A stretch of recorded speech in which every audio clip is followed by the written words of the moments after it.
Bismillahirrahmanirrahim. Mendekat ikhwan. Sini kosong.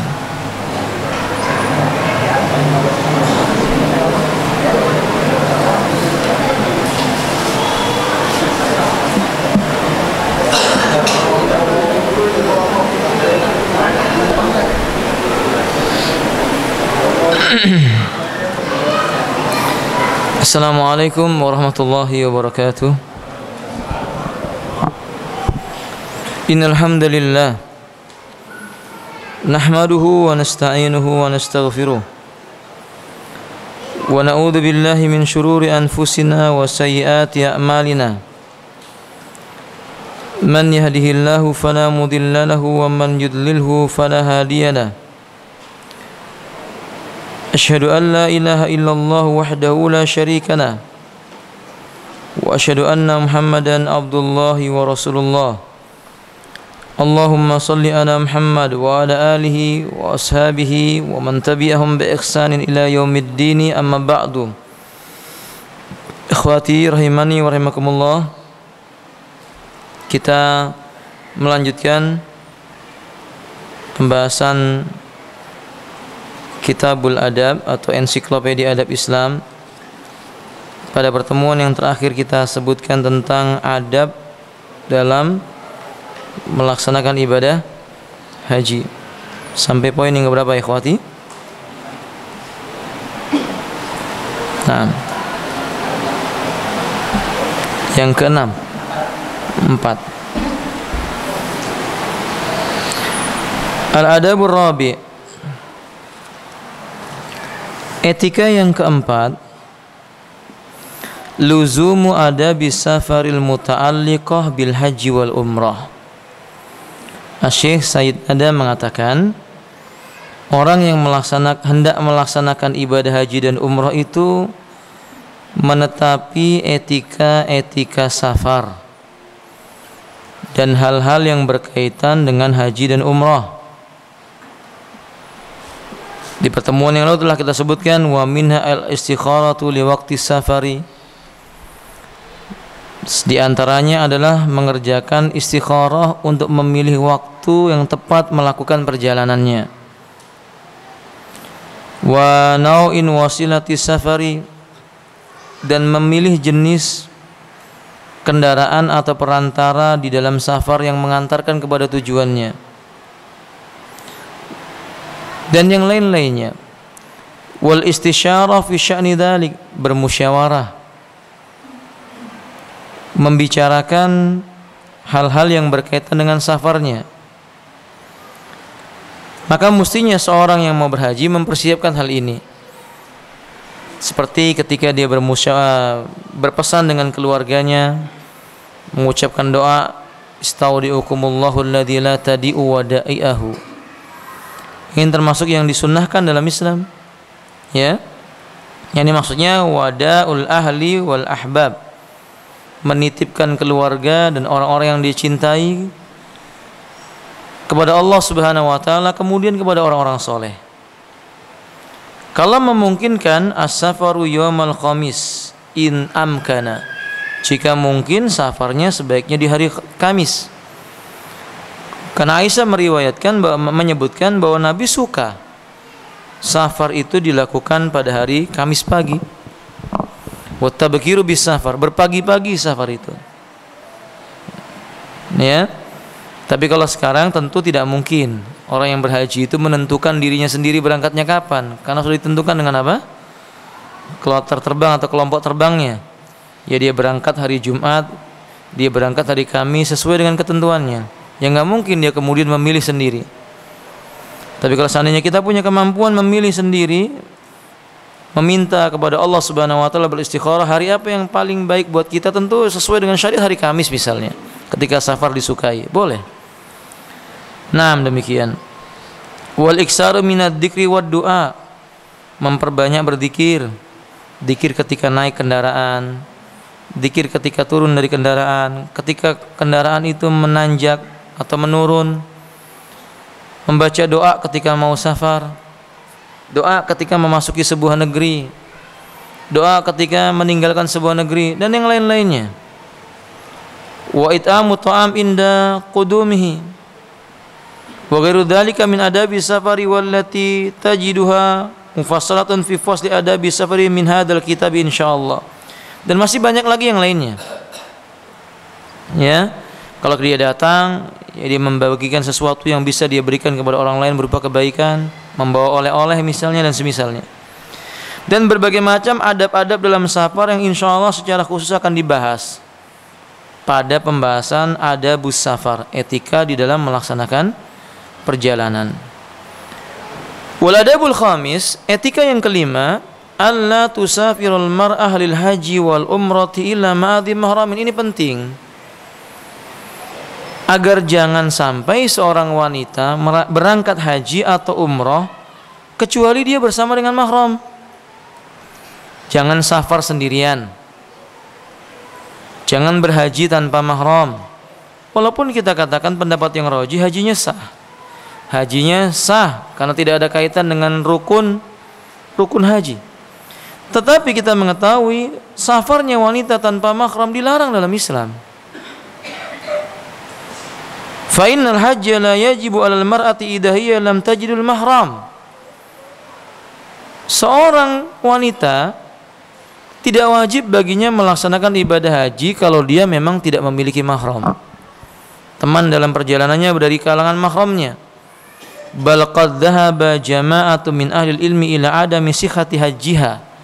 Sampai ada sebagian para ahlul ilmu berpendapat haji wanita yang tanpa mahram tidak sah. Tapi ini pendapat yang marjuh, tidak kuat. Tetapi minimal kita mengetahui bahwa safar tanpa mahram itu bukan ringan bagi seorang wanita. Wasa'u ahruna ma'a ta'simiha 'ala safari duna mahram. Sebagian ulama lagi mengatakan sah hajinya, tapi dia berbuat dosa, maksiat, karena disebabkan dia safar tanpa mahram itu. Bukankah safar tanpa mahram itu nasnya jelas, la yakhluwanna rajulun bimra'atin illa wa ma'aha dhu mahramin wa la tusafirul mar'ah illa ma'a dhi mahramin. Jangan berdua lelaki dengan wanita kecuali bersamanya mahram, dan jangan pula seorang wanita safar kecuali bersama dirinya mahram. Ini nas yang sharih, jelas, gamblang, wadih, la raiba wa la syakka fih. Tidak ada keraguan-raguan di dalamnya. Nasnya jelas sekali, tidak boleh wanita safar tanpa mahram. Ketika Nabi mengucapkan ini, faqama rajulun faqala, ada lelaki di antara sahabat Nabi yang berkata kepada Nabi, ya Rasulullah sallallahu alaihi wasallam, inna imra'ati kharajat hajah. Istriku keluar untuk melaksanakan ibadah haji. Wa inni tatabtu fi ghazwatin kada wa kada. Sementara aku sudah ditetapkan ikut perang ini dan perang itu. Artinya nggak bisa menemani suami istriku itu haji. Aku tidak bisa menemani istriku yang mau berhaji karena aku telah terkena kewajiban perang ini dan perang itu. Faqala lahu Nabi sallallahu alaihi wasallam. Nabi berkata kepada lelaki itu, intalik, pulang. Fahaj ma amra'atik. Hajilah kamu bersama dengan yani intalik fahaj ma amra'atik. Hajilah kamu bersama dengan istrimu. Disuruh berhaji. Pulang nemu istrinya, nemeni haji, padahal dia telah terkena kewajiban untuk apa? Jihad fisabilillah. Ya, maka kita aneh kalau ada seorang suami, istrinya berkata, "Bi, kita haji berdua." Suaminya bilang, "Kamu aja sendirian. Aku banyak kerjaan." Ini aneh. Kayaknya lebih sibuk dibandingkan jihad fisabilillah. Kayaknya lebih mendesak dibandingkan dengan berjuang dan beribadah kepada Allah Ta'ala. Mestinya dia tidak demikian. Mestinya dia mengatakan, oh iya, saya cari waktunya yang tepat, kita berangkat bersama-sama. Karena itu tanggung jawab suaminya. Allah mengatakan dalam Al-Quran, ya ayyuhalladzina amanuku anfusakum wa ahlikum nara. Hai orang beriman, peliharalah dirimu dan juga keluargamu dari siksa api neraka. Bagaimana mungkin seorang wanita kemudian berangkat tanpa mahram dengan alasan, saya tanpa mahram Ustaz, tapi suami saya redha. Ini suami yang aneh. Kalau membiarkan istrinya berangkat tanpa mahram dia redha, ya berangkatlah kamu, saya redha kamu berangkat. Jangan-jangan si suami punya sesuatu ini. Faham maksudnya, ikhwan? Kita tidak ingin suudzon, tapi mungkin ketika istrinya berangkat, khalas mudah-mudahan meninggal di sana, dapat yang baru nanti. Ya ikhwati rahimani Allah, jangan. Suami mesti menemani istrinya untuk apa? Berangkat haji. Ini ibadah yang agung ini. Tentu dia ingin masuk surga bersama istrinya. Dahulu para sahabat berlomba-lomba mencari kebaikan. Mereka fastabiqul khairat. Berlomba-lombalah kalian dalam mencari sebuah kebaikan. Sampai seorang wanita datang kepada Nabi dan berkata, "Ya Rasulullah, lelaki-lelaki itu banyak mengalahkan keutamaan terhadap kami. Memiliki keutamaan banyak yang mengalahkan kami. Mereka bekerja, memiliki harta, memberi nafkah, bagi mereka pahala. Mereka berjihad, jika mereka meninggal masuk surga, kalau menang dapat harta rampasan perang. Mereka tiap hari berkumpul bersamamu dapat ilmu. Kami," kata wanita ini, "berikan kepada kami 1 hari untuk bisa belajar agama." Mereka berlomba-lomba ingin cari surga. Bagaimana bisa seorang suami kemudian dia berkata, "Kamu saja yang haji, aku di rumah saja." Ini aneh. Mestinya dia berkata kepada istrinya, "Ayo kita haji bersama, supaya surga itu bisa dimasuki bersama." Alaisa kadzalik? Bukankah begitu ya kawan? Kecuali antum yang tidak punya istri atau yang belum punya suami, ya sabar. Akhwat yang belum punya suami, ya sabar, tunggu dapat suami. Atau berangkat haji bersama siapa? Sama orang tuanya yang lelaki, saudara kandungnya yang lelaki. Nah, kadzalik. Jangan dipaksakan ketika tidak memiliki mahram.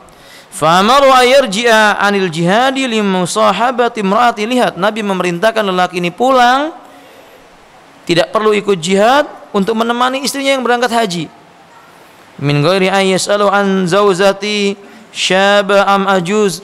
Pada saat itu kan dia enggak ditanya, istrimu sudah tua, masih muda, ada lanjut usia. Enggak ada hadisnya menyebutkan, "Ustaz, boleh kalau udah usianya lanjut." Enggak ada dalilnya. Nabi enggak menanyakan, "Entar dulu, istrimu usianya berapa?" Enggak. "Oh, kalau 50 tahun boleh tanpa mahram." Enggak ada. Tidak ditanyakan berapa usianya, pokok dia seorang wanita, dia tidak dianjurkan safar tanpa mahram. Antum jangan berpikiran siapa juga yang mau dengan wanita tua. Setan mau. Setan mau. Faham ya kawan? Setan mau menggoda wanita itu. Minimal wanita yang safar tanpa mahram kerugiannya banyak, tidak ada yang bisa membantunya. Ketika dia terpeleset, siapa yang mau menolongnya? Laki-laki yang bukan mahramnya, fitnah. Permasalahannya sekarang sebagian para penyelenggara haji atau travel haji mengada-ngada, memaksakan diri menerima wanita yang mau berangkat haji bersama travelnya, dibikinkan surat. Surat apa? Surat apa kan? Surat pemahraman. Diberikan surat pemahraman, dimahramkan kepada orang lain. Dalilnya mana seorang wanita dimahramkan dengan laki-laki yang lain kalau tanpa nikah? Paham? Dia menjadi mahram kalau dinikahkan. Apa antum redho ya ikhwan istri antum kemudian dimahramkan kepada tetangga antum yang bukan mahram baginya? Kalau antum redho, antum dayus namanya. Tahu dayus? Apa dayus? Hah? Iya. Lelaki yang redho istrinya berbuat kedurhakaan kepada Allah, dayus. Salasun la yukallimuhumullahu ta'ala yaumal qiyamah wa la yanzuru ilaihim wa la yuzakkihim. 3 golongan Allah tidak mau memandangnya, tidak mau berbicara kepadanya, tidak akan mensucikan dosanya. Yang pertama disebut oleh Nabi rajulun dayyus. Lelaki yang disebut dengan apa? Dayyus. Dia antang-antang saja istrinya melanggar syariat. Nah, Ustaz, kalau nggak punya mahram kemudian keburu meninggal dunia bagaimana? Nabi mengatakan, yub'atsu yaumal qiyamati ala niyatihim. Mereka akan dibangkitkan oleh Allah berdasarkan niat mereka. Ketika dia sudah punya niat mau berangkat, kemudian dia tidak mampu karena tidak ada mahram, tidak ada dosa baginya. Dan insya Allah dia akan diberikan pahala atas apa yang dia niatkan. Wallahu a'lam bishawab. Nah, ya jadi tidak ditanya oleh Nabi, jamilatun amla, entar dulu istrimu cantik enggak? Kalau enggak cantik boleh. Nah, enggak ada dalilnya. Nabi enggak bertanya seperti itu. Pokoknya istrimu mau berangkat pulang, temani dia untuk haji. Taib hafilah rahimani rahimakumullah. Kata beliau, hal hiya ma'a rifqatin aminatin Amla, juga tidak ditanya. Ntar dulu temannya terpercaya enggak? Baik hati enggak? Enggak ditanya. Syaitan itu ya kawan, mengalir pada tubuh manusia mengikuti aliran darahnya. Dia mencari kesempatan. Awalnya dimakruhkan, iya biasa saja. Lama kelamaan ditolong sedikit. Ada perasaan dalam hatinya. Sepulang haji mungkin mereka membuat janji. Hausnya hajinya menjadi mabrur, tapi menjadi apa? Sebab maksiat baginya. Dan Allah tidak redha dengan hal yang seperti itu. Jadi sekali lagi bagi para wanita, tidak wajib berangkat haji kalau tidak punya apa? Mahram. Tapi ingat, pendapat yang rajih, kalau dia sudah berangkat haji tanpa mahram, ya hajinya tetap sah. Wallahu a'lam bishawab. Al-adabus sadis. Etika yang keberapa ya kawan? 6. Ta'allamu kulla ma yata'allaqu bi ahkamil haji wal umrah. Belajar, mencari pengetahuan segala perkara yang ada kaitannya dengan hukum-hukum haji dan umrah. Karena ini penting. Kita banyak menjumpai kesalahan-kesalahan kaum muslimin dalam melaksanakan ibadah haji karena sebab tidak tahu hukum-hukum seputar ibadah haji. Kita akan sebutkan beberapa bentuk kesalahan. Yang pertama misalnya, ikhwafillah rahimani wa sebentar. Di antara kesalahan orang yang melaksanakan ibadah haji, kesalahan ketika ihram. Kesalahan ketika ihram. 1, banyak jamaah haji yang berikhram tidak pada mikotnya, tempat di mana dia harus memulai ibadah haji. Ibnu Abbas berkata, waqata li ahlil madinati dzul khulaifah. Rasulullah telah menetapkan bagi penduduk kota Madinah mikotnya memulai ucapan labbaik Allahumma hajjan atau labbaik Allahumma umratan itu di dzul khulaifah. Sekarang namanya apa? Abyar Ali, atau orang kita menyebutnya apa? Bir Ali. Wali ahli Najdin Qarnal Manazil. Orang dari arah negeri Najd, maka dia mikotnya di Qarnul Manazil. Wali ahli Yaman, orang dari arah negeri Yaman, Indonesia termasuk ini. Yalamlam. Kata Nabi tempatnya di mana? Yalamlam. Maksudnya begini, Pak. Kalau Anda berhaji dari Indonesia, rute perjalanannya Jeddah langsung Mekah. Haji langsung. Kalau rute perjalanan Anda dari Indonesia menuju Madinah atau Jeddah menuju Madinah, selesai perkara. Mikot Anda di mana? Dzul Khulaifah kalau mau umrah. Oke, kalau mau umrah di sana. Jadi kalau seandainya perjalanan Anda dari Jeddah menuju Mekah, mau umrah atau mau haji, maka mikotnya penduduk Yaman atau yang searah dari negeri Yaman, Yalamlam. Tapi sebagian orang bermikot di mana? Jeddah. Naam, ada sebagian mereka yang berfatwa boleh di Jeddah, tapi fatwa ini dhaif, marjuh.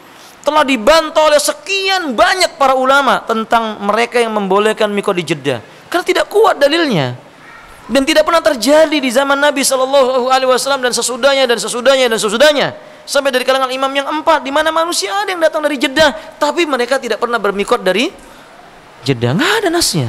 Sementara Islam dibangun dari Islam itu ibadahnya dibangun dengan dalil. Man amila amalan laisa alaihi amruna fahuwa raddun. Barang siapa mengerjakan sebuah amal yang tidak ada contohnya dari kami, maka dia itu tertolak. Yang kedua, masalah ihram, keyakinan sebagian jamaah haji atau umrah. Kata mereka, ihram itu kalau sudah pakai baju ihram. Jadi menurut mereka sudah pakai baju ihram, sudah dianggap ihram. Padahal ini belum. Ihram itu lafaz yang harus diucapkan seperti ketika Anda sholat. Memulainya dengan apa? Takbir. Maka disebut dengan apa? Maka disebut dengan apa, ikhwan? Takbiratul ihram. Nah, lafaz ihram itu lafaz labbaik Allahumma umratan atau labbaik Allahumma hajjan. Itu yang disebut dengan lafaz ihram. Ketika kita sudah mengucapkan labbaik Allahumma umratan, itu disebut dengan muhrim, orang yang sedang berikhram. Berlakulah larangan-larangan ihram. Karena sebagian orang menganggap kalau udah pakai baju ihram, sudah berikhram, dia tidak mengucapkan labbaik Allahumma umratan. Keliru. Sebagaimana salat kalau tidak diawali dengan takbiratul ihram, sah atau tidak? Tidak sah, karena takbiratul ihram itu rukun di dalam, sama dengan ihram di dalam haji atau umrah. Kesalahan yang lainnya mengenakan pakaian ihram dengan meletakkan kain di bawah ketiak sebelum pada tempatnya. Al-idba itu dilakukan ketika seorang muslim sudah melihat Ka'bah. Tapi Anda jumpai banyak di antara kaum muslimin yang berihram dari Madinah sudah diletakkan di bawah ketiaknya saking semangatnya.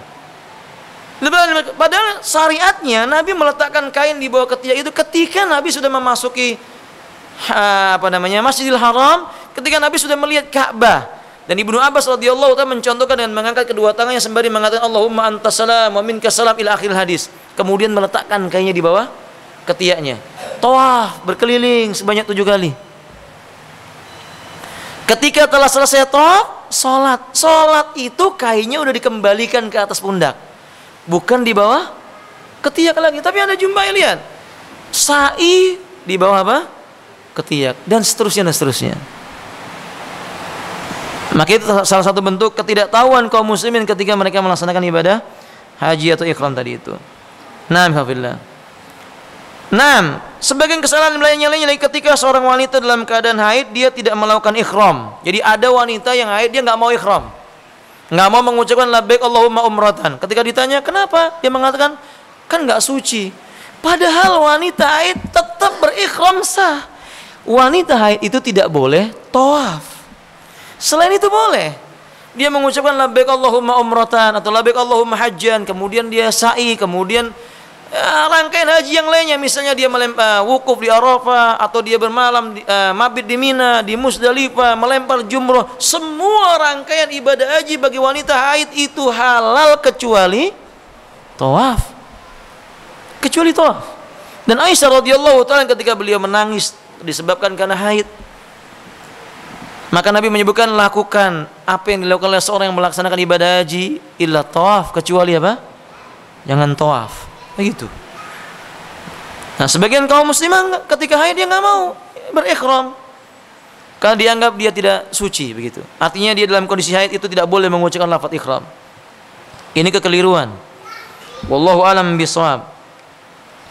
Ada lagi sebagian kesalahan yang lainnya jamaah haji, bahwa sebagian para jamaah haji pakaian ihram bagi kaum wanita harus memiliki warna tertentu. Ini biasanya Indonesia nih, alhamdulillah. Kemarin kami ada sebuah pertemuan haji begitu, ketika ditawarkan kepada mereka, ibu-ibu mau pakai baju apa? Yang satu mengatakan hitam, yang satu bilang ungu, mayoritas berkata putih. Karena anggapan mereka yang namanya haji harus apa? Enggak, putih itu kalau mati. Putih itu kalau apa? Sunnahnya kalau mati. Kalau antum mati dikafani dengan kain yang berwarna sunnah. Kalau ibu-ibu disukai menggunakan kain yang berwarna apa? Gelap. Maksudnya jangan diyakini putih yang terbaik. Putih terbaik itu buat laki-laki. Rasulullah SAW mengatakan al-bisu bil bayat, pakai pakaian yang putih, fa inna khairus yabikumul bayat, sebaik-baik pakaian bagi kalian adalah putih. Itu bagi laki-laki, perempuan tidak. Fahim dong? Dan juga kita harus memahami ketika kita sudah melaksanakan haji, kemudian kita melakukan tahallul yang pertama, ya, sebelum tahallul yang kedua kita boleh memakai pakaian yang sudah berjahit. Enggak mesti pakaiannya harus putih, enggak. Boleh antum pakai pakaian warna biru, pakaian warna hijau, atau yang semisal daripada itu, enggak masalah. Walaupun juga tidak dilarang bagi antum mengenakan pakaian berwarna apa? Putih. Sekali lagi kesalahannya kalau meyakini putih itulah yang paling, itu yang salah. Nah, jadi haji tidak identik dengan putih, tidak. Kecuali pakaian laki-laki, maka dia berihram sebaiknya dengan kain yang berwarna apa? Sekali lagi catatannya bagi laki-laki. Fahim dong? Antum ngantuk atau faham? Hah? Faham. Jangan takut bicara ya kawan. Kalau nggak paham ngomong, kita akan ulangi lagi sampai antum faham, insyaallah. Taib. Berikutnya, sebagian kaum muslimin beranggapan talbiyah itu harus dipimpin satu suara. Jadi pemimpinnya mana? Labbaik Allahumma labbaik, belakang ikut labbaik Allahumma labbaik, labbaik la syarika laka labbaik, labbaik la syarika laka labbaik. Dituntun terus. Kalau baru belajar boleh. Kalau sudah bisa, talbiyah ini zikir, ibadah. Di mana sebagian orang terkadang dia merasa khusyuk, nikmat dengan takbir talbiyah yang dia ucapkan sendiri, dan begitu yang diajak oleh Rasulullah, sehingga antum jumpai talbiyah yang dibaca oleh para sahabat bermacam-macam caranya. Ada yang mereka mengucapkan labbaik Allahumma labbaik sampai akhir kalimat ditambahkan oleh mereka seperti Ibnu Abbas, la ilaha illallah wahdahu la syarikalah lahul mulku wa lahul hamdu wa ala kulli syai'in qadir, la ilaha illallah inni kuntu minadh dhalimin. Diulang lagi, labbaik Allahumma labbaik. Ada yang terus-menerus labbaik Allahumma labbaik. Fahim?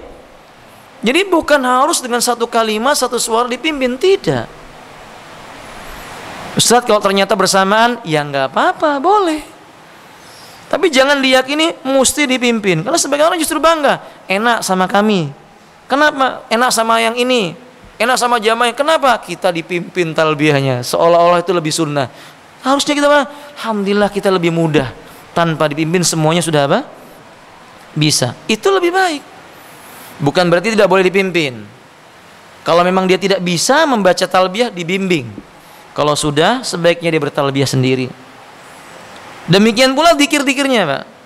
Kita kadang melihat sebagian kaum muslimin, kalau bapak yang sudah pernah umrah, ketika tawaf, maka sebagian pembimbingnya memimpin, Allahumma inna nas'aluka.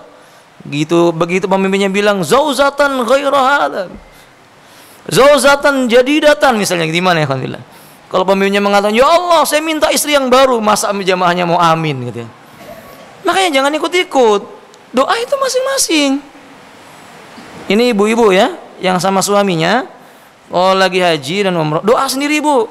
Jangan ngaminkan suami. Suami menyimpan sesuatu itu kan gitu ya. Nanti anak suaminya ada di Arafah, suaminya doa, ibu khusyuk, amin ya Allah, amin ya Allah. Ternyata minta istri baru. Nah, kadzalik. Tayyib kadzalik ya ikhwati. Iya Pak Ahmad.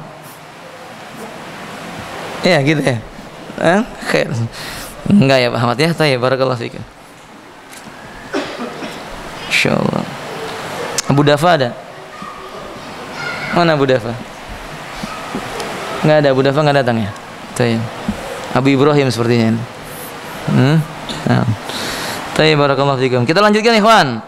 Selanjutnya ikhwan billah rahimanillah, termasuk kekeliruan yakni keyakinan bahwa sholat 2 rakaat setelah ihram hukumnya wajib.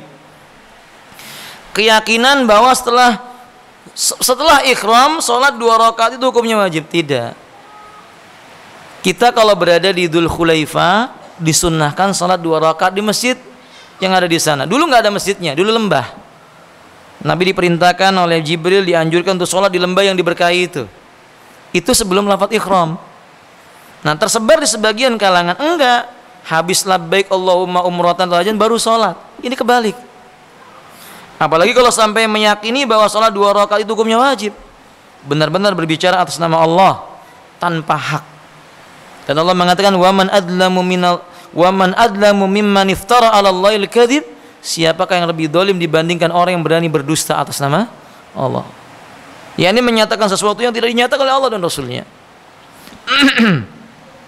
Kesalahan yang lainnya misalnya masalah tawaf. Ada yang memulai tawaf sebelum Hajar Aswad. Ada yang memulai tawaf sebelum Hajar Aswad. Maksudnya mereka belum sampai Hajar Aswad sudah mengucapkan Bismillah Allahu Akbar. Jadi begini Pak, kalau misalnya ini Ka'bah, Anda di sini misalnya sisi Hajar Aswad, kebetulan Anda maksudnya di pintu sana. Kalau melawan arus nggak mungkin mudarat, maka Anda berjalan. Ini belum tawaf, masih jalan biasa. Sampai Anda tepat di Hajar Aswad, angkat tangannya Bismillah Allahu Akbar. Itu tawaf yang pertama. Fahim? Berakhir ketika Anda sampai di Rukun Yamani, yang di sini nih yang dekat dengan Hajar Aswad, ini paling dekat dengan Hajar Aswad, namanya Rukun Yamani. Sisi yang paling pojok sini dekat Hajar Aswad sebelum Hajar Aswad namanya Rukun Yamani. Kita membaca Rabbana atina fid dunya hasanah wa fil akhirati hasanah wa qina adzabannar. Sampai Hajar Aswad kita angkat lagi tangan Allahu Akbar. Terhitung berapa? Masuk yang kedua. Jadi dari Hajar Aswad ke Hajar Aswad terhitung 1, masuk yang kedua. Nah, kesalahan kaum muslimin, mereka mulai dari Rukun Yamani atau rukun-rukun yang lainnya. Nah, ini keliru. Ketika mereka berjalan sebelum sampai di Hajar Aswad, jangan diniatkan untuk tawaf. Begitu sampai di Hajar Aswad barulah dia mengucapkan Bismillah Allahu Akbar. Itulah awal dia tawaf. Nah, di antara kesalahan yang lainnya, sebagian jamaah haji berpedoman dengan doa-doa khusus. panduan doa khusus mau haji dalam satu buku tebel gitu kan. Padahal Masya Allah, yang mudah yang bisa kita baca. Nggak ada nas yang menyebutkan harus dibaca secara khusus kecuali antara rukun yamani dan apa? Rukun yamani dan Hajar Aswad. Itu saja. Rabbana atina fid dunya hasanah wa fil akhirati hasanah wa qina. Yang lainnya Bapak mau baca doa apapun boleh. Kalau tidak ingin membaca doa, baca Quran boleh. Kalau tidak Anda mengucapkan istighfar, Anda boleh. Saat bicara sama teman boleh. Tidak dilarang, tapi itu tidak bermanfaat. Tentu dia bermanfaat berzikir, mengingat dosanya, minta ampun kepada Allah, meminta kepada Allah kebaikan, dan seterusnya dan seterusnya. Adapun doa-doa khusus, kalau putaran pertama doanya ini, putaran kedua doa 1000 dinar, putaran ketiga sapu jagat, macam-macam lah begitu. Misalnya begitu, itu nggak ada contohnya. Setiap putaran kita boleh membaca doa. 7 putaran antum cuman baca Rabbana atina fid dunya sampai terakhir antum baca itu tidak dilarang. Fahimtum? Nah, wallahu alam bishawab. Kemudian di antara kekeliruan yang berikutnya, sebagian jamaah haji ada yang tawaf di dalam Hijri Ismail. Tahu Hijri Ismail Bapak? Hijri Ismail tahu? Ka'bah itu dulu bentuknya persegi panjang. Kemudian diubah menjadi kubus. Bagian yang persegi panjangnya itu yang diubah itu diberikan lingkaran setengah lingkaran. Itu yang disebut dengan apa? Dan itu masuk bagian Ka'bah. Tawaf tidak boleh melewati Hijri Ismail. Mesti di luar Hijri Ismail. Kalau orang tawaf masuk ke dalam Hijri Ismail tidak sah tawafnya. Karena tawaf itu di luar Ka'bah. Sementara Hijri Ismail masih bagian daripada apa? Ka'bah. Faham dong? Nah, karena sebagian orang memaksakan diri. Ini juga kesalahan dalam masalah tawaf. Tawaf ingin beribadah supaya diampuni oleh Allah, malah bikin dosa. Faham maksud saya? Dorong sana, dorong sini, sikut sana, sikut sini, Masya Allah. Mau cium Hajar Aswad, tendang sana, tendang sini, cari joki supaya dibayar bisa mencium Hajar Aswad. Ini bukan ajaran Islam, bukan. Nabi kita mengatakan linu li ikhwanikum, bersikap lembutlah kepada saudaramu. Ikhwan, kalau kita nggak bisa melihat mendekat Hajar Aswad, menjauh nggak apa-apa. Dari jauh kita sama, tawafnya sah. Fahim tuh? Mencium Hajar Aswad tidak wajib. Sementara bersikap lembut kepada kaum muslimin wajib. Mendolimi kaum muslimin dosa. Tidak mencium Hajar Aswad tidak ada dosa sama sekali. Kalau gara-gara ingin mencium Hajar Aswad kemudian mendorong kaum muslimin menyakiti, nanti ditanya oleh Allah di yaumil qiyamah. Setiap kedoliman itu ada perhitungannya, ikhwan. Sampai dalam riwayat Imam Bukhari, seekor kambing yang menanduk, kambing yang tidak punya tanduk di hari kiamat akan dibangkitkan, kemudian disuruh menanduk kambing yang itu sampai mati. Bagaimana kalau manusia berbuat dolim kepada kaum muslimin yang lainnya? Mau haji pakai kedoliman, sikut sana sikut, nanti di hari kiamat dia akan dituntut oleh Allah. Atadruna manil muflis, kata Nabi. Tahukah kamu siapa orang yang bangkrut? Ketika ikut Nabi menjelaskan orang yang datang dalam keadaan membawa pahala sholat, puasa, zakat, haji, tapi dia mendolimi ini, mencela ini, mengambil hak ini tanpa hak, kebaikannya diberikan kepada orang yang didolimi. Na'udzubillahi min dzalik. Aw kama qala alaihi salatu. Itu kesalahan yang paling sering kita jumpai. Sampai sebagian para jamaah haji, ini temannya sedang sholat, ada kaum muslimin lagi sholat. Karena mungkin orang Indonesia itu mungil-mungil ya Pak ya. Orang Afrika besar-besar begitu, diangkat, dipindah. Ini zalim. Tak boleh. Nah, wallahu a'lam bishawab. Ini benar ini ya kawan, benar. Saya melihat itu. Diangkat, dipindah begitu. Makanya antum kalau mau haji gemukkan dulu badannya kan ya. Insyaallah barakallahu fiikum. Baik. Terakhir wabillahi rahimanillah. Ketika tawaf sebagian jamaah haji ada yang senang ngusap-ngusap. Semua kain Ka'bah diusapin, sisi ini usap-usap, sisi itu jenggotnya usap, sisi sana perutnya diusap-usap begitu. Padahal dalam syariat haji itu yang disyariatkan diusap cuma 2, rukun yamani dan hajar. Rukun yamani kalau kita nggak bisa mengusap, lewatkan, nggak perlu mengangkat tangan. Kalau Hajar Aswad ketika kita tidak bisa mengusap atau mencium, kita dianjurkan mengangkat tangan sambil mengucapkan Allahu Akbar. Itu cuma 2 ini, lainnya enggak. Adapun menempelkan tubuh itu di antara Hajar Aswad dengan pintu Ka'bah, namanya apa? Multajam. Di tempat lainnya enggak. Jadi enggak ada contohnya menempelkan di dinding seperti yang antum lihat gantung-gantungan yang di televisi itu hulu namanya dalam beragama. Tidak pernah dilakukan oleh Nabi dan para sahabat. La taghlu fi dinikum. Jangan kalian bersikap gulu dalam urusan agama. Dan itu masih banyak. Ini karena sebab apa? Tidak mempelajari bagaimana cara berhaji yang dicontohkan oleh Nabi, sahabat, diterangkan oleh para ulama-ulama kita. Imam Malik, Imam Syafi'i, Imam Abu Hanifah, Imam Ahmad dan yang lain-lainnya. Rahimahullah ta'ala al-jami'. Fahimtum? Sudah masuk waktu Isya. Berapa menit lagi? Sekitar 3 menit lagi ya.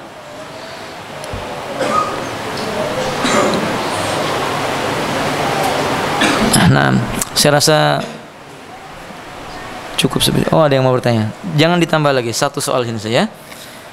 Isinya 2.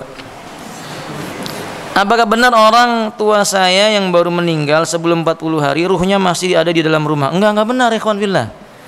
Rasulullah SAW menyebutkan ida kharaja ruhul mu'min qabidaul malaika. Ini hadisnya panjang. Kalau seorang mukmin meninggal dunia, ruhnya ditangkap oleh malaikat, dipeluk, diselimuti dengan selimut dari surga, dibawa naik ke langit, baunya seperti minyak kasturi. Kemudian penduduk langit berkata, ini ruh siapa? Akan disebutkan dengan nama yang paling baik, ruh fulan bin fulan, fulan bin fulan. Terus sampai naik langit ke-7. Kemudian Allah memerintahkan mengembalikan ke barzah. Lalu Allah mengatakan dalam Al-Quran, miwaraihim barzah. Di balik punggung mereka itu ada dinding yang tebal. Hatta yub'ats yaumil qiyamah, sampai dibangkitkan hari kiamat. Berarti mereka tidak kembali lagi. Jadi antum enggak usah khawatir. Tapi ada yang ngelihat mirip dengan bapak saya, itu namanya korin. Jadi setiap manusia itu ada korinnya. Nah, korinnya dari bangsa jin dan dari bangsa, kadang-kadang rupanya mirip. Maka kalau antum ketemu, tempeleng dia. Karena dia hanya menakut-nakuti antum. Masa bapak saya hidup lagi? Nggak mungkin, sudah meninggal. Ya kalau ada orang mati bisa kembali lagi, itu belum mati namanya. Fahim tuh? Tidak ada istilah ruh, apa namanya? Gentayangan, nggak ada. Kalau nggak ada. Nggak ada. Sudah sebelum 40 keliling-keliling rumah, lihat-lihat, oh ini nggak baca Quran, nangis katanya. Itu hadisnya dhaif. Hadisnya dhaif. Ya, nam kedalik. Bisakah pahala membaca Al-Quran dan bersedekah buat orang tua yang sudah meninggal? Bisa. Antum baca Quran, hadiahkan kepada orang tua antum. Bisa. Nabi SAW menyebutkan illa min salah. Salah satunya kata Nabi, wa waladin sholih yad'ullaha lahu. Anak soleh yang senantiasa mendoakan untuk orang tuanya. Dan Allah mengatakan, wa allaisa lil insani illa ma sa'a. Manusia tidak diganjar oleh Allah kecuali apa yang telah dia usahakan. Kata Nabi, anak hasil usaha orang. Maka anak yang menghadiahkan pahala bacaan Qur'annya untuk orang tuanya, Syekhul Islam Ibnu Taimiyah berpendapat sampai. Adapun orang lain, ini khilaf para ulama. Mudah-mudahan bermanfaat. Akhiru da'wana alhamdulillahirabbil alamin. Subhanakallahumma wa bihamdik, asyhadu an la ilaha illa anta, astaghfiruka wa atubu ilaik. Assalamualaikum warahmatullahi wabarakatuh.